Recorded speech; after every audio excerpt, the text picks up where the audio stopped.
Hi student, myself Apeksha Ashok Dhoke, Junior College Lecturer at Hutatma Babugenu Vidyalaya and V. G. Kapuskar Junior College, Mahalunge Padwar. First of all, a very warm welcome to all of you on behalf of Hutatma Babugenu Vidyalaya and V. G. Kapuskar Junior College and on behalf of Principal of the college and on behalf of my colleagues, teachers. I am your biology teacher. You can consider me as your biology companion. So you can feel free to discuss any problem with regard to the biology. Again, welcome you all. Student, you are a shining star of our college. So here is one beautiful quote for all of you. Yes, this quote is for you, shining stars. There are no secret to success. It is the result of preparation, hard work, and learning from failure. Students, there is nothing behind the secret, nothing behind the success. No secret behind the success. The successful people succeeded in their work only due to the preparation, due to the hard work that they have to, and their ability of learning from the failure. विद्यार्थी मित्रांनो, कुठलाही एखादा व्यक्ती यशस्वी होतो तर त्याच्या यशाच्या पाठीमागे कुठलंही असं रहस्य नाहीये, कुठलं गुपित दडलेलं नाहीये. एखादा व्यक्ती यशस्वी होतो तो त्याच्या अथक परिश्रमामुळे, त्यांनी घेतलेली जी काही तयारी केलेली आहे त्या तयारीमुळे आणि त्याची चुकातून परत शिकण्याची जी प्रवृत्ती आहे त्यामुळे. तेव्हा विद्यार्थी मित्रांनो, तुमच्या देखील भरघोस यशासाठी आमच्याकडून खूप खूप शुभेच्छा. विद्यार्थी मित्रांनो, या लेक्चरमध्ये आपण बायोलॉजीच्या सब्जेक्टच्या संदर्भामध्ये एक जनरल इंट्रोडक्शन घेणार आहोत. Okay student, you have took admission for a science stream so in further 2 years you are going to study these 7 subjects, that is English, Marathi, Mathematics, Physics, Chemistry, Biology and EVS. मला वाटतं दाभाडे सरांचं lecture तुम्ही ऐकलेलंच आहे. त्याच्यामध्ये त्यांनी खूप चांगल्या पद्धतीने थ्रू आउट द इयर तुमचं कशा पद्धतीने अकॅडमिक इव्हॅल्युएशन केलं जाणार आहे हे सांगितलेलं आहे. आणि मला वाटतं सगळ्यांनीच तो व्हिडिओ पाहिलाय. तुमचे यस यस वाले मेसेजेस आम्ही सगळ्यांनी पाहिलेले. So particularly in this lecture we are going to discuss about the subject biology. Again, take a glance on academic evaluation of a biology for this year. Here in your academic year there are 2 semesters, you can say as 2 terms also. So in a first semester there will be unit test first for the marks 25. There will be term test first, it is for 50 marks. In second semester there is again unit test second for 25 marks, term exam second for 70 marks, and you have to perform the practical for subject biology, it is for 30 marks. The sum total of all these activities is 200 and it will be converted into 100. That means the whole academic evaluation of a biology is out of 100 marks. Okay, get it? Now we will move towards the subject biology.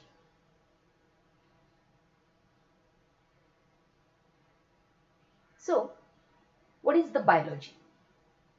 Basically biology is a Greek word. It is a combination of 2 words. If we split this word biology, we get 2 words, bio and logy. In a Greek, bio means living or life, and logos means a systematic study. So the meaning of biology is the systematic study of living beings. Now, what is the living things that we are going to study in next lecture? But you knew that what is the living thing? आपल्या सगळ्यांनाच आतापर्यंत 11वीत येईपर्यंत आपण विज्ञान अभ्यासलेले, त्याच्यामध्ये आपल्याला सजीव काय, निर्जीव काय या संदर्भात भरपूर वेळा डिस्कशन झालेले. सो बायोलॉजी म्हणजे काय? सजीवांचा अभ्यास करणारा शास्त्र म्हणजे बायोलॉजी. त्यालाच आपण मराठीत जीवशास्त्र असं म्हणतो. Okay, so move towards the definition of biology. Biology is a branch of science that deals with living organisms and their vital processes. So, what is the biology? Biology is the branch of science. Basically, it is the branch of science which deals with the study of living organism and their vital processes. Now, living organism means it includes the human beings, as well as it includes the plants, as well as it includes the various type of animals, birds, amphibians, microorganisms, parasites. All these things are considered as a living things. And when we study about all these living things, it is called as the biology. In a biology, we also study the vital processes of living organism. Vital processes means important processes which took place in a living organism, such as a digestion, excretion, circulation. All these processes are called as a vital processes.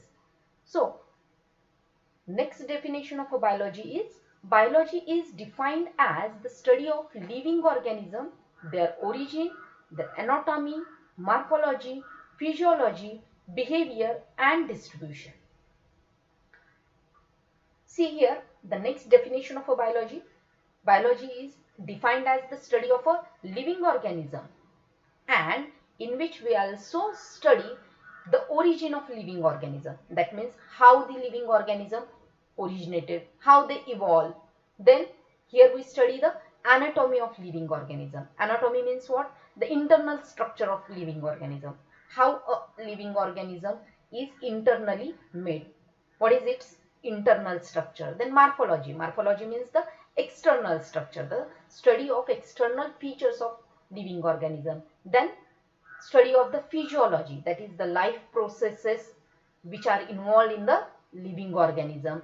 Then we study the behavior, how the living organism behave and how it interact with the environment around it. Then we again study the distribution of the living organism.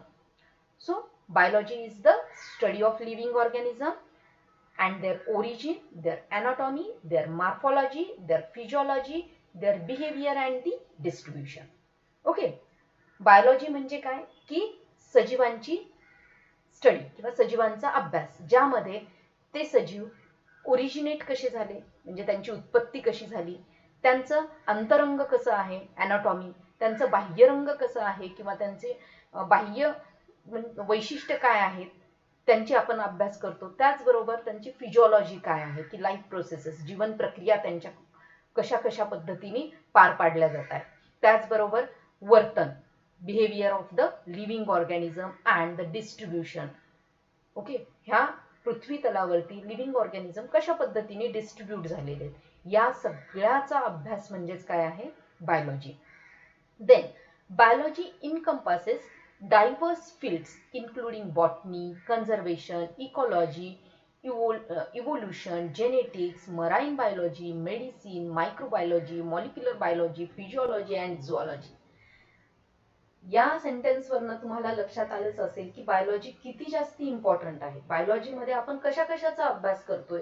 केवळ म्हणतो ना आपण की living organism किंवा सजीवांचा अभ्यास म्हणजे biology, इतकंच त्याचं महत्व आहे का? नाही. यामध्ये आपण कशा कशाचा बॉटनीचा अभ्यास करतोय, अर्थात प्लांट्सचा अभ्यास करतोय. त्याचबरोबर कन्झर्वेशन, जी काही एनर्जी वगैरे आहे ती कशा पद्धतीने कन्झर्वेशन केली पाहिजे, लाईफ जी आहे ती कशी कन्झर्व केली पाहिजे त्या संदर्भात स्टडी करतोय. Then we study about the ecology, environmental science, what is the interrelationship between the living organism and non-living things which are found in the environment. Then we study the evolution, Then here we also study the genetics, marine biology, then medicine, microbiology, molecular biology, and physiology and zoology. So now we will move towards the importance of the biology. Why we should study the biology? बायोलॉजीचा अभ्यास का करायचा आहे? Science फील्डमध्ये आलात तुम्ही, मग तिथे फिजिक्सही आहे, केमिस्ट्री आहे, मॅथमॅटिक्स आहे, या सगळ्यांसोबत बायोलॉजी देखील आहे. मग या बायोलॉजीचा स्टडी का करायचा आहे? ओके, भरपूर जणांना डॉक्टर व्हायचंय, काही जणांना फार्मासिस्ट व्हायचंय. मग या सगळ्यासाठी तर आपल्याला बायोलॉजी माहिती असणं गरजेचंच आहे. राईट, हे झालं आपलं करिअर पॉइंट ऑफ व्ह्यू, की करिअर तुम्हाला जर समजा मेडिसिनच्या फील्डमध्ये करायचं असेल किंवा काय म्हणता येईल आपल्याला बायोटेक्नॉलॉजीच्या फील्डमध्ये, बायोलॉजिकल इंजिनिअरिंगच्या फील्डमध्ये जरी तुम्हाला जायचं असेल तर त्यावेळी आपल्याला बेसिक बायोलॉजीचा जो काही आहे अभ्यास करणं मेंडेटरी आहे, कंपल्सरी आहे. ओके, फक्त फिजिक्स, केमिस्ट्री, मॅथमॅटिक्स असणारा स्टुडंट मेडिकलला एंटर नाही करू शकणार. जर त्याला मेडिकल साठी एंटर करायचं असेल तर मेंडेटरी आहे, कंपल्सरी आहे की त्यांनी 11th-12th ला बायोलॉजी अभ्यास केलेला असणं गरजेचं आहे. सो हा पॉइंट ऑफ व्ह्यू झाला आपल्या करिअरचा, किंवा करिअरच्या दृष्टिकोनातून आपण बायोलॉजी का शिकायचं ते पाहिलं. परंतु ओव्हरऑल लाईफमध्ये बायोलॉजीचा काय उपयोग आहे, ओव्हरऑल आपल्या जे काही जीवनामध्ये बायोलॉजीचं काय स्थान आहे, हे इथे आपण पाहणार आहोत. The importance of biology. It improved the understanding on the function of organism. That means the study of biology improved the understanding on the function of organism. बायोलॉजीच्या अभ्यासातून आपल्याला ऑर्गॅनिझम कशा पद्धतीने फंक्शन करतोय हे लक्षात येतं. लिव्हिंग ऑर्गॅनिझम्सची कार्य कशा पद्धतीने पार पाडल्या जात आहेत हे आपल्याला कधी कळतं जेव्हा आपण बायोलॉजी स्टडी करतो. Then it improved the understanding on causes of diseases. सगळ्यात महत्वाचा पॉइंट की बायोलॉजीच्या स्टडी द्वारे आपल्याला वेगवेगळे जे काही डिसीजेस आहेत त्या डिसीजेसचे कॉजेस काय आहेत ते कळतंय. आजही आपण ही जे काही ऑनलाईन टीचिंग घेतोय, आजही तुम्हाला वर्गात येता येत नाही, आम्हाला तुम्हाला प्रत्यक्ष येऊन शिकवता येत नाही, याच्या पाठीमागचं कारण सगळ्यांना माहिती आहे. That is covid. This is a kind of a disease. हा डिसीज कसा झाला, तो कुठनं ओरिजिनेट झाला, तो डिसीज फॉर्म करणारा किंवा डिसीज कॉज करणारा व्हायरस कुठला आहे, त्याचं स्ट्रक्चर काय आहे, राईट, या सगळ्याचा अभ्यास सायंटिस्ट करू शकले because they have studied the biology. म्हणून बायोलॉजीच्या अभ्यासा थ्रू आपण जे काही डिसीजेस आहेत ते डिसीजेस कुठले आहेत, the causing factors of diseases काय आहेत याचा अभ्यास करू शकतो. त्याचबरोबर the study of biology is important for finding the treatment for diseases. Finding the treatment for diseases. Okay, again बायोलॉजीची स्टडी केल्यामुळे आपल्याला काय झालं की कॉजेस कळाले डिसीजेसचे, की समजा कोविडसाठीचा कोविड-19 या डिसीजसाठी कॉज करणारा व्हायरस आहे कोरोना व्हायरस, राईट. मग त्याचं स्ट्रक्चर आपल्याला कळालं, मग त्याच्यावरती ट्रीटमेंट काय करायची. आता सध्या अगदी म्हणजे ज्वलंत प्रश्न आहे की कोवॅक्सिन, ह्याच्यावरती वॅक्सिन जी आहे ती सगळे देश किंवा सगळे जग ह्या वॅक्सिन शोधण्याच्या पाठीमागे लागलेले. Why? Because the study of biology. बायोलॉजीचा अभ्यास केल्यामुळे जे काही खूप सारे डिसीजेस कॉज झालेले आहेत त्या डिसीजेस वरती इफेक्टिव्ह ट्रीटमेंट फाइंड आउट करण्याचं काम बायोलॉजीच्या स्टडी थ्रू होऊ शकतं. Then improved the understanding on ecology. Environment जो आहे त्या इन्व्हायरमेंटमध्ये होणारे चेंजेस कसे आहेत त्याचा अभ्यास. Environment and living organism, that means the biotic and abiotic factor यांचे इंटर रिलेशनशिप काय आहे, ते एकमेकांना कसे इम्पॅक्ट करतात, या सगळ्याचा अभ्यास जो आहे तो बायोलॉजी थ्रूच होऊ शकतो. Then the study of biology is useful for better management on environmental problems. आज जे काही इन्व्हायरमेंटल प्रॉब्लेम्स आहेत की डिप्लिशन ऑफ ओझोन असेल, त्याच्यानंतर टेम्परेचर वाढणं असेल, सो हे जे काही इन्व्हायरमेंटल प्रॉब्लेम्स असतील किंवा काही स्पीसीज ज्या आहेत त्या एक्सटिंक्ट होत आहेत, काही स्पीसीज ज्या आहेत त्या नामशेष व्हायला लागल्या आहेत. मग हे सगळे इन्व्हायरमेंटल प्रॉब्लेम्स जे आहेत ते प्रॉब्लेम्स अंडरस्टँड करणं and to manage this problems, त्या प्रॉब्लेम्सचं सोल्युशन काय काढता येऊ शकतं याचा देखील विचार बायोलॉजीच्या स्टडीमुळेच होऊ शकतो. देन improve the quality and the production of the food. Biology असा सब्जेक्ट आहे ज्यामध्ये आपण सगळ्या लिव्हिंग ऑर्गॅनिझम्सचा अभ्यास करतोय. मग त्यामध्ये ॲनिमल्स असतील, प्लांट्स असतील, क्रॉप्स असतील, ओके, ऑल दीज थिंग्स. मग फूडमध्ये पण आपण काय घेतोय की केवळ प्लांट फूडच घेतोय का? नाही, काही ॲनिमल फूड देखील घेतलं जातं. मग हे जे काही फूड आहे ते फूडची क्वालिटी कशी बेटर करायची आणि त्याचं प्रोडक्शन कसं वाढवायचं यासाठी देखील बायोलॉजीचा आपल्याला वापर होतो. So take a glance again the importance of biology. As a field of biology, biology help us to understand the living world and the ways its many species, including human, then function, evolve and interact. हे आपण मागेच पाहिलेलंच आहे की biology एक अशी शास्त्र शाखा आहे की ज्यामध्ये आपण लिव्हिंग थिंग्स काय आहेत त्यांचा अभ्यास करतो. ह्या लिव्हिंग थिंग्स कशा इव्हॉल्व्ह झाल्यात किंवा कशा ओरिजिनेट झाल्यात त्यांचा अभ्यास करतो. या लिव्हिंग थिंग्सचं काय फंक्शनिंग आहे त्याचा अभ्यास करतो आणि लिव्हिंग थिंग्स मधलं जे इंटरॅक्शन आहे, that means the interaction between the various species and the interaction between the living things and non-living things, या सगळ्यांचा अभ्यास करणं केवळ आणि केवळ बायोलॉजीमुळे शक्य झालेलं आहे. Then advances in medicine, agriculture, biotechnology and many other areas of biology have brought improvement in the quality of life. आज आपण जे जगतोय ते खूप चांगल्या पद्धतीने जगतोय, राईट? मग हे जे आजची आपली लाईफची क्वालिटी आहे ती का बरं इन्क्रीज झालेली आहे? Due to the medicines, due to nice food that we eat, due to the biotechnology. खूप सारे पूर्वी म्हणजे जेनेटिकल डिसीजेस होते ज्या संदर्भात माणसांना काहीच माहिती नव्हतं, पण बायोलॉजीमुळे, बायोटिक इंजिनिअरिंगमुळे आपल्याला काय लक्षात आलं की काही जेनेटिक डिसीजेस आहेत, डिसऑर्डर्स आहेत, मग ते कशा पद्धतीने दूर करता येऊ शकतील याचा विचार कधी झाला? बायोलॉजीच्या स्टडीमुळे. Okay, then the field such as a genetics and evolution gives insight into the past and can help shape the future. बायोलॉजीचाच एक पार्ट आपण जेनेटिक्स म्हणू शकतो. It is again the part of biology is the evolution, उत्क्रांती कशी झालेली आहे आणि जेनेटिक मेकअप कसा असतो ऑर्गॅनिझम्सचा. Genetics means what? The study of the heredity and variation, की आतापर्यंत जे व्यक्तीमध्ये किंवा कुठल्याही लिव्हिंग ऑर्गॅनिझम्स जे कॅरेक्टर्स कॅरी झालेत त्यांच्या पूर्वजांकडून, मग ते कशा पद्धतीने कॅरी झालेले आहे याची स्टडी म्हणजे काय? जेनेटिक्स. मग या जेनेटिक्स आणि इव्हॉल्युशनच्या स्टडीमुळे लिव्हिंग ऑर्गॅनिझमचा पास्ट कसा होता याचा अभ्यास करता येतो. आणि त्याचबरोबर आता आपण बऱ्याचशा एखाद्या जेनेटिक्सच्या संदर्भात तुम्ही स्टडी केला असेल किंवा ऐकलेलं असेल तर क्लोन वगैरे, क्लोनिंग ह्या ज्या काही टेक्निक्स आहेत यातनं आपण काय करतो की ह्युमन बीइंग्सचे कॅरेक्टर्स देखील अल्टर करण्याचा प्रयत्न करतो, त्यांना देखील इम्प्रूव्ह करण्याचा प्रयत्न करतोय. So we can shape the future. We come to know about the past of the living organism and we can shape the future on the basis of the study of genetics. Then research in ecology and conservation inform how we can protect this planet precious biodiversity.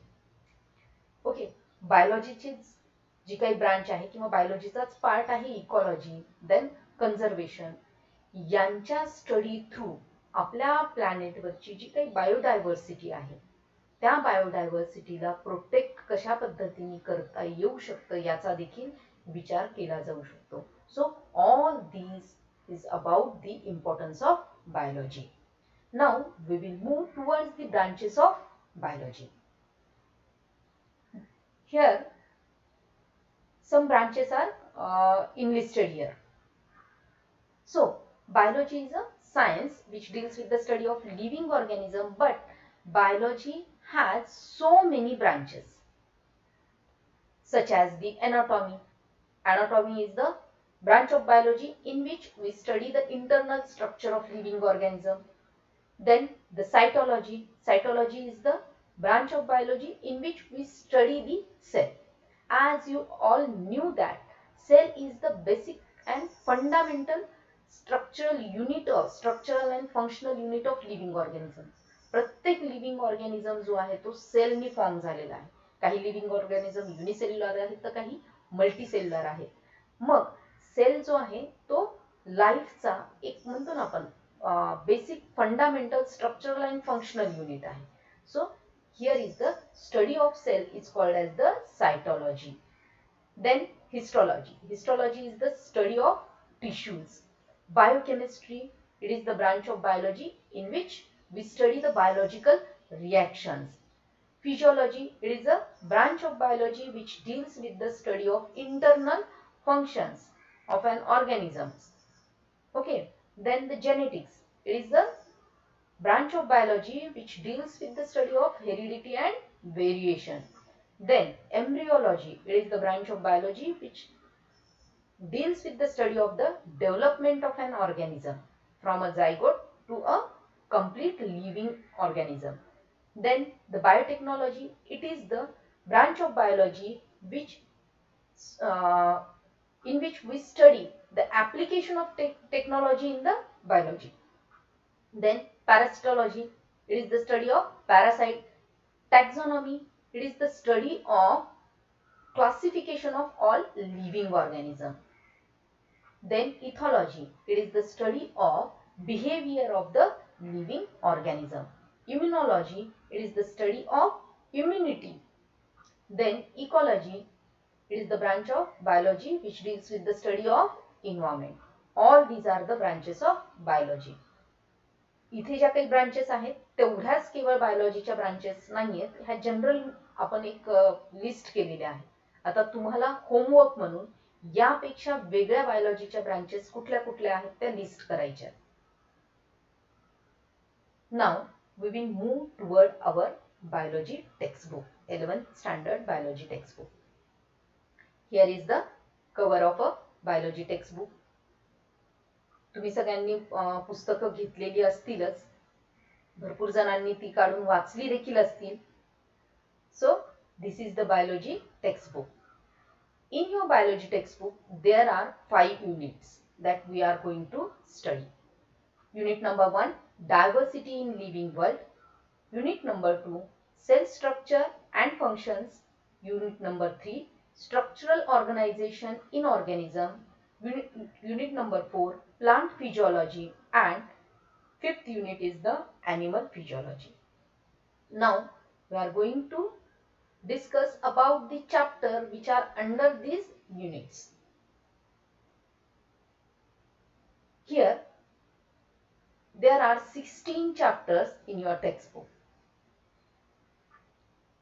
So first 4 chapters, that is living world, systematic of living organism, kingdom Plantae and kingdom Animalia, which come under the diversity in living world. Okay, आपल्याला 5 unit आहेत आणि 16 chapters आहेत. मग प्रत्येक unit मध्ये काही चॅप्टर्सची आपल्याला study करायची. जसं की diversity in living world, this is the first unit, and under this unit we are going to study first 4 chapters, that is living world, systematics of living organism, kingdom Plantae and kingdom Animalia. Okay, आता हे madam तुम्हाला का सांगतायत की unit lesson हे तर आम्हाला textbook मध्ये दिसतच आहे की, परंतु स्टुडंट भरपूर जण तुमच्यातले जे स्टुडंट आहेत सीईटीची तयारी करणार आहेत, नीटची तयारी करणार आहेत, त्यांच्यासाठी 2 इयर्सचा सिलेबस तुम्हाला जो आहे तो बाय हार्ट झालेला पाहिजे. जेव्हा तुम्हाला विचारलं जाईल की बायोचा सिलेबस काय आहे तर तुम्हाला फटाफट सांगता आलं पाहिजे की यस आम्हाला बायोलॉजीमध्ये 5 युनिट आहेत, 16 चॅप्टर्स आहेत, प्रत्येक युनिटमध्ये आम्ही हे स्टडी करतोय. हे जेव्हा तुम्हाला चांगल्या पद्धतीने लक्षात राहील त्यावेळी तुम्हाला त्यातल्या ज्या कन्सेप्ट आहेत त्या देखील चांगल्या पद्धतीने अंडरस्टँड होतील. So first of all try to understand the syllabus, try to keep that syllabus in your mind. Okay, so diversity in living world या युनिट मध्ये आपण 4 लेसन्स अभ्यासणार आहोत, ज्यामध्ये लिव्हिंग वर्ल्ड म्हणजेच लिव्हिंग ऑर्गॅनिझम काय आहेत, basic principles of living organism काय आहेत ते स्टडी करणार आहेत. सेकंड थिंग, जे काही लिव्हिंग ऑर्गॅनिझम आहेत ते अबंडंट आहेत, खूप सारे लिव्हिंग ऑर्गॅनिझम्स आहेत. मग ह्या प्रत्येक लिव्हिंग ऑर्गॅनिझमला आपण लक्षात कसं ठेवायचं. सो सेकंड चॅप्टर मध्ये systematic of living organism means the classification of living organism याची आपण स्टडी करणार आहे. थर्ड चॅप्टर मग आता हे क्लासिफाय केल्याच्या नंतर त्यातला एक क्लास आहे किंवा त्यातला एक किंगडम आहे प्लांटी. मग त्याची डिटेल स्टडी आपण करणार आहोत, kingdom Plantae and kingdom Animalia. So in a diversity in living world in which we are going to study about the living world, systematic of living organism, kingdom plantae and kingdom animalia. Next is the cell structure and function. Under this unit we are going to study about the three chapters, that is cell structure and organization, biomolecules and cell division. Okay, दुसरा जो काही unit आहे की sale structure आणि function, याच्यामध्ये आपल्याला काय study करायचंय, सेल स्ट्रक्चर की सेल काय आहे, टाइप्स ऑफ सेल्स कुठले आहेत, वेरियस ऑर्गेनल्स इन सेल्स कुठले आहेत, त्यांचं ऑर्गनायझेशन कशा पद्धतीने झाले याचं स्टडी करायचंय. Then which kind of biomolecules are present in a cell. Biomolecules कुठले आहेत माहितीच आहेत, कार्बोहायड्रेट असतील, लिपिड्स असतील, अमायनो ऍसिड्स असतील, न्यूक्लियोटाइड्स असतील, हे सगळे बायोमॉलिक्युल्स कुठले आहेत, त्यांचं स्ट्रक्चर काय, फंक्शन काय याचा आपण अभ्यास करणार आहे. And the third thing is the cell division, how the cell divide. So second unit मध्ये 3 चॅप्टर्स स्टडी करणार आहेत, सेल स्ट्रक्चर अँड फंक्शन. त्यात पहिला chapter cell structure and organization, biomolecules and cell division. Then the third unit, it is the structural organization in organism. थोडासा sequence लक्षात घ्या की सगळ्यात पहिल्यांदा लिव्हिंग ऑर्गॅनिझम्सच्या संदर्भात स्टडी करणार आहे. Living organisms are composed of a cell, मग सेलच्या संदर्भात स्टडी करणार आहे. त्यानंतर मग या सेल्स कशा पद्धतीने ऑर्गनाइज झालेल्या आहेत, कारण सेल्स एकत्र येऊन टिश्यू बनतात, टिश्यू एकत्र येऊन ऑर्गन्स बनतात, ऑर्गन एकत्र येऊन ऑर्गन सिस्टीम बनतात आणि ऑर्गन सिस्टीम एकत्र येऊन ऑर्गॅनिझम फॉर्म होतो. सो मग हे ऑर्गनायझेशन कशा पद्धतीचं आहे हे आपण इथे स्टडी करणार आहे. यामध्ये मग परत आपल्याला 4 चॅप्टर्स स्टडी करायचे, 4 लेसन स्टडी करायचे. First one is the plant tissue and anatomy, morphology of flowering plants, animal tissue and study of animal type, that is cockroach. Structural organization मध्ये आपल्याला 4 चॅप्टर आहेत, त्यातले 2 चॅप्टर बॉटनीशी रिलेटेड आणि 2 झुऑलॉजीशी related आहेत.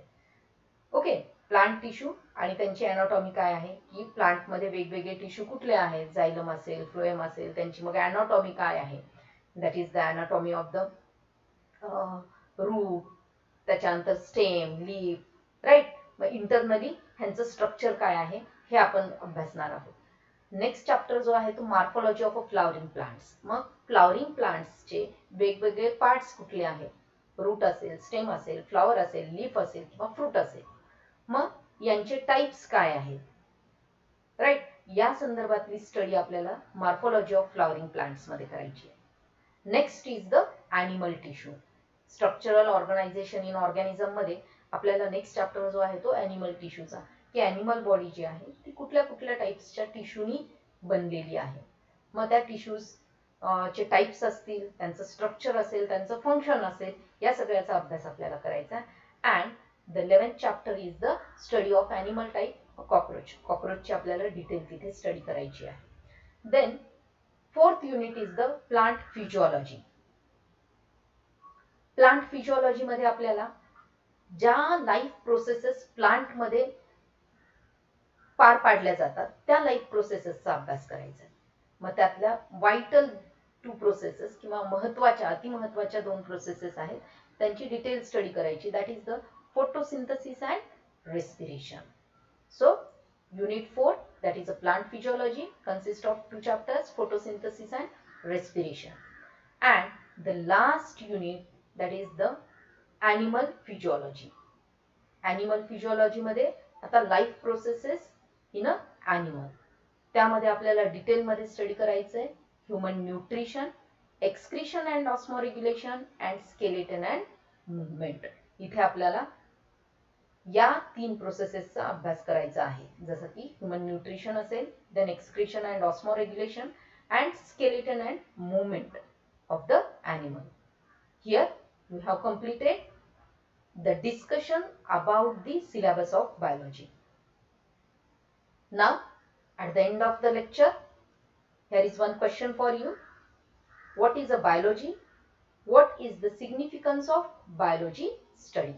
You have to prepare the answer for this question. Thank you.